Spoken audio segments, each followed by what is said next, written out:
Aujourd'hui au programme, c'est officiel, le salon de Genève n'existera plus et Volkswagen dévoile les premières images de son futur transporteur. Bienvenue à tous sur la chaîne Octane. Retrouvez une nouvelle vidéo tous les jours résumant l'actu automobile. Alors n'oubliez pas de vous abonner pour ne rien louper. Le salon de l'automobile de Genève, l'une des institutions les plus emblématiques de l'Europe, qui depuis 1905 illuminait nos vies avec ses bolides rutilants, un opéra mécanique qui pendant 90 éditions a été le couronnement du show automobile européen, a été stoppé net à cause du Covid-19. Les éditions 2020, 2021 et 2022 ont été annulées et quand enfin le rideau s'est levé à nouveau cette année en février, le spectacle était, disons, plus proche d'un théâtre de marionnettes sans marionnettes. Une salle vide, boudée par presque tous les constructeurs, à l'exception de Renault et quelques courageux constructeurs chinois. Imaginez en quelque sorte un banquet où seul le pain rassis et le vin coupé à l'eau étaient servis. Voilà en gros ce à quoi ressemblait le salon de Genève cette année.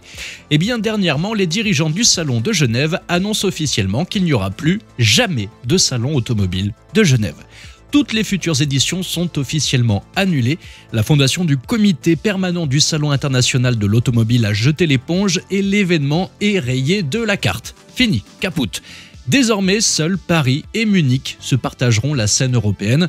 Un peu comme si on vous disait que désormais votre seul choix de restaurant sera un McDo ou un Burger King. C'est tout. Mais tout n'est pas perdu. Le Salon de Genève du Qatar, lui, a encore de beaux jours devant lui. Nos amis de Doha organiseront leur propre version en novembre 2025. Alors préparez vos valises et faites chauffer les black cards car le futur de l'automobile semble désormais rouler sur le sable du désert qatari. Partons maintenant dans le monde impitoyable des utilitaires, un monde où l'union fait la force. Stellantis, avec ses Citroën, Fiat, Opel et Peugeot partagent les mêmes bases, de même que Renault et Nissan. Dans ce combat de titans, Ford et Volkswagen ont aussi décidé de s'allier. Nous voilà donc avec le fruit de cette collaboration avec la 7e génération du Volkswagen Transporter T7, prête à débarquer en Europe au premier trimestre 2025.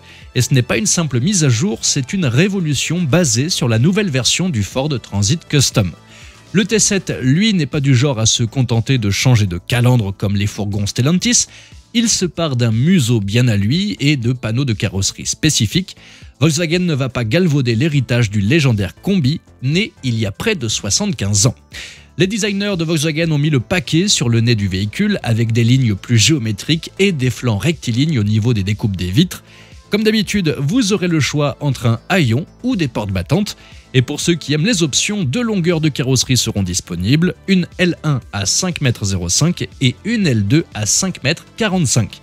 Le nouveau transporteur est déjà disponible en prévente en Europe, avec un prix de base annoncé pour l'Allemagne à 36 780 € TTC. Il sera disponible en diesel, hybride rechargeable et 100% électrique.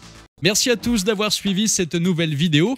N'hésitez pas à vous abonner, à activer la cloche des notifications pour être sûr de ne rien louper, liker, partager et vous pouvez également venir nous rejoindre sur notre compte TikTok. Ciao!